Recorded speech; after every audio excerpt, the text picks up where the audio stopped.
Qual a melhor tradução da Bíblia? O uso das traduções tem que ser feito de um jeito que cada uma delas contribua para uma melhor compreensão do que você quer entender no texto bíblico. Infelizmente, a maioria das traduções recusa-se a traduzir certas palavras. Por exemplo, já pensou nas palavras sinagoga, igreja, batismo, bispo, diácono, palavras, presbítero, palavras que estão aí, e a gente já acostumou, não, eu já vi na minha Bíblia, todas as Bíblias têm, a maioria das Bíblias tem. Então, é um problema que a gente tem que chamar a atenção agora.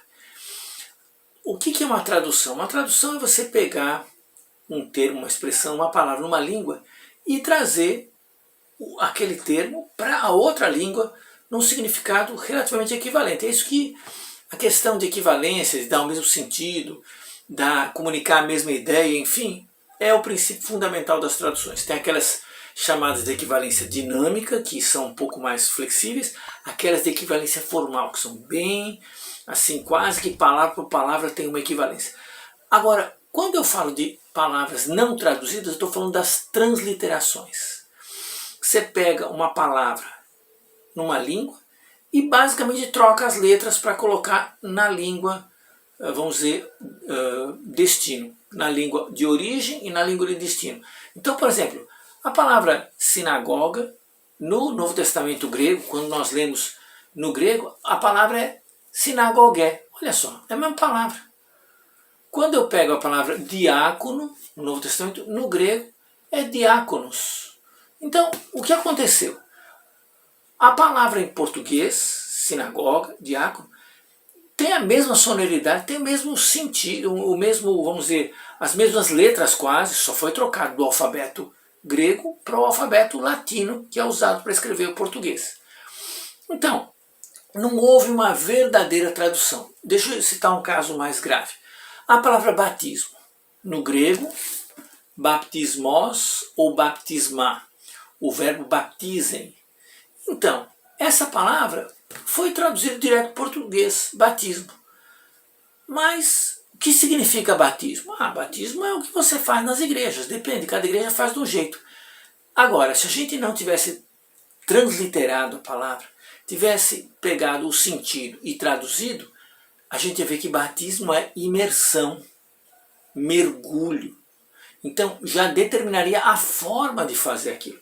É interessante que em português, o Novo Testamento judaico, a Bíblia judaica, traduz muitas vezes, não sempre, mas muitas vezes traduz em alguns lugares João, não o João Batista, João o imersor. Mergulhar pessoas, batizar pessoas. Então depois, lógico, em alguns textos a tradição é muito forte, então às vezes o tradutor não consegue vencer aquilo, né? Mas quando ele diz aqui, em Romanos 6,3, vocês não sabem que aqueles de nós que foram imersos no Messias Yeshua, foram imersos na sua morte, batizados. Ele traduz imersos. Então isso é surpreendente. Também uma versão interessante nesse sentido foi essa versão do Haroldo Dutra Dias, uma versão feita pela Federação Espírita Brasileira, ele é espírita, uma tradução aqui que só tem por enquanto os Evangelhos e o livro de Atos, os livros históricos. Mas ele também não faz isso consistentemente, mas, por exemplo, confessando seus pecados, eram mergulhados por ele no Rio Jordão. Né? Ele chama ele de João Batista, mas eles eram mergulhados. Eu li aqui Mateus capítulo 3, versículo 6. Mergulhados. Então veja, ele traduziu o verbo batizar por mergulhar. Então isso é muito comum, mas a maioria das traduções que são vendidas para as igrejas católicas, protestantes, todas, não vão conseguir traduzir a palavra batismo, vão transliterar. E a transliteração faz o termo ficar opaco. Sabe quando uma coisa não tem nitidez, quando a foto ficou borrada? Então, batismo opacifica, deixa sem a clareza o sentido da palavra original, que era mergulhar, sem conversa. Aí vem toda uma briga, não, mas na tradição, a história, já fizemos, não importa a quantidade. Aí essa discussão é de outro caminho. Como tradução, que é o nosso assunto aqui, é uma tradução ruim. Porque ela recusou se traduzir e jogou o tempo para outros decidirem o que significa. Aí cada um faz o que quer. você pode ver que as traduções da Bíblia moderna usam o termo batismo de qualquer jeito, até se você olhar o contexto, mesmo com a palavra batismo em português, você ainda chega à conclusão de que é imersão.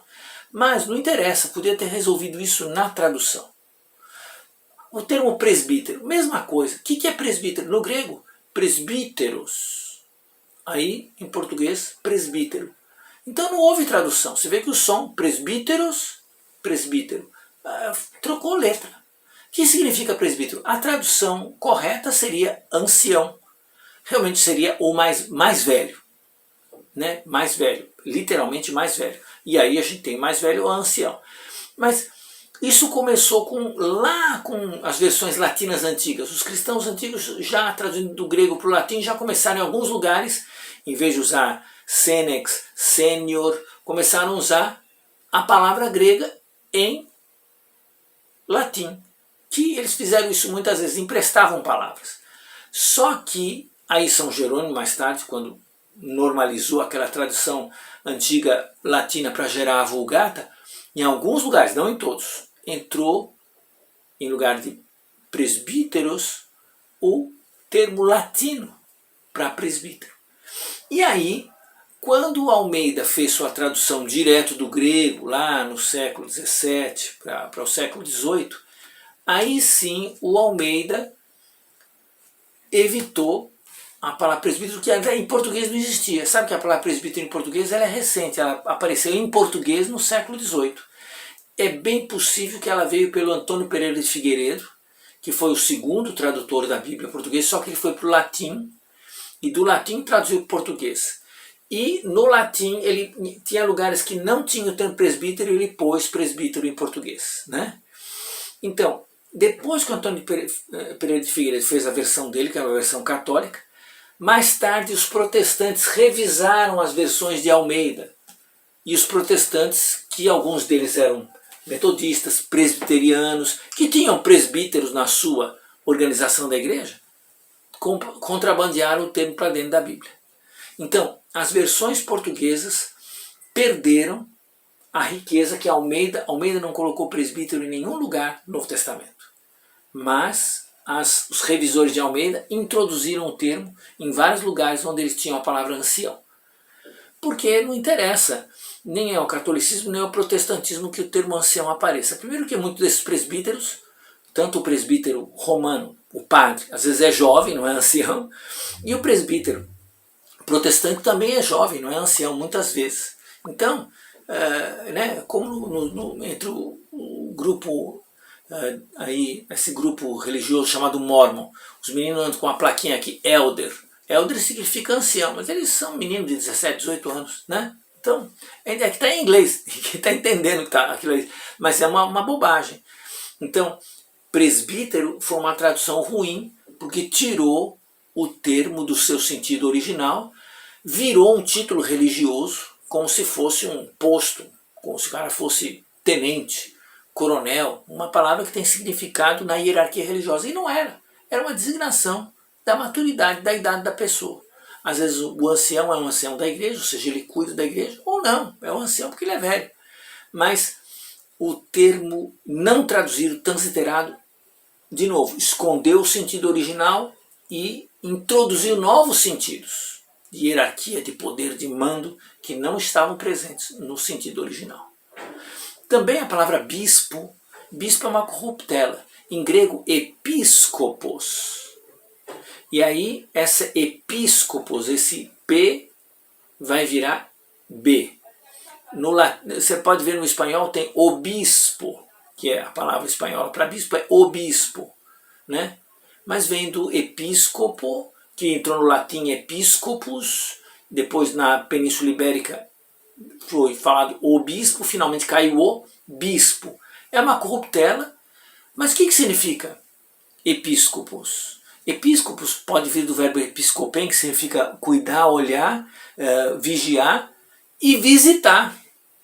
Visitador, o episcopo é um visitador, um cuidador, alguém que cuida da igreja. Agora, as traduções mais modernas não colocam a palavra bispo O que é o bispo? É um cara de chapéu cônico, ou é o dono de uma rede de televisão, é um cara importante na igreja, um poderoso, né? O título se tornou uma espécie de nome técnico, enquanto que no original era um cuidador.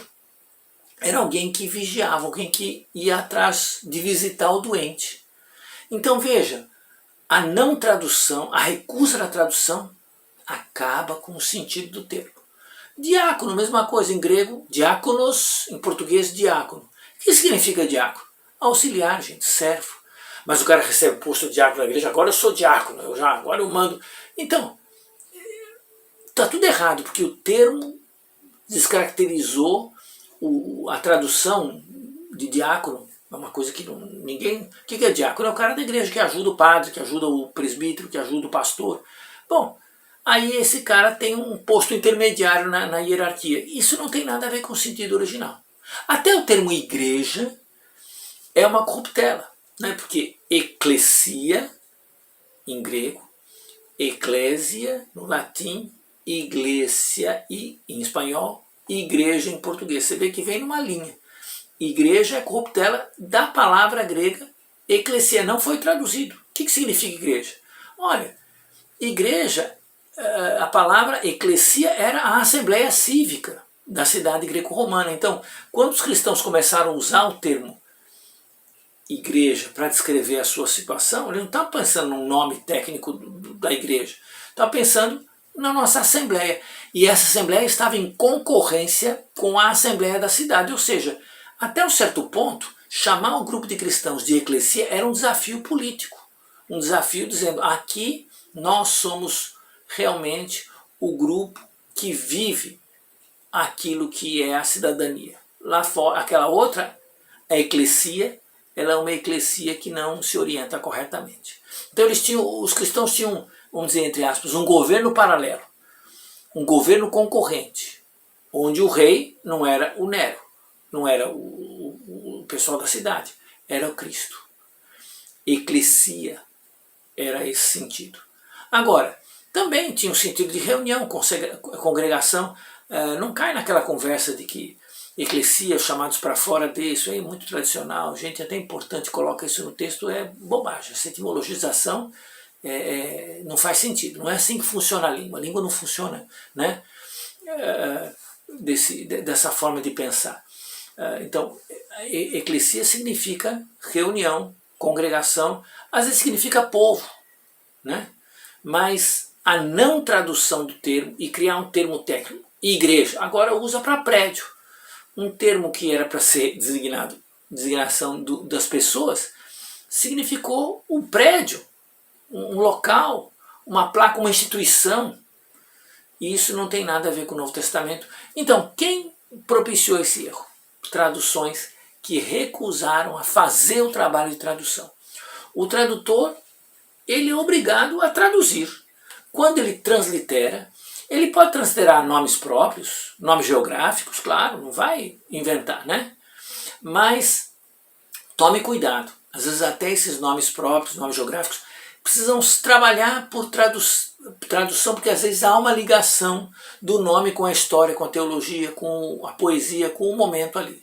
Mas certamente termos que não tem nada a ver com isso, como esses termos igreja, diácono, bispo, presbítero, enfim, esses termos não deveriam ter sido transliterados. Deveriam ser mantidos no original para saber que batismo é imersão e não tem outras formas, né?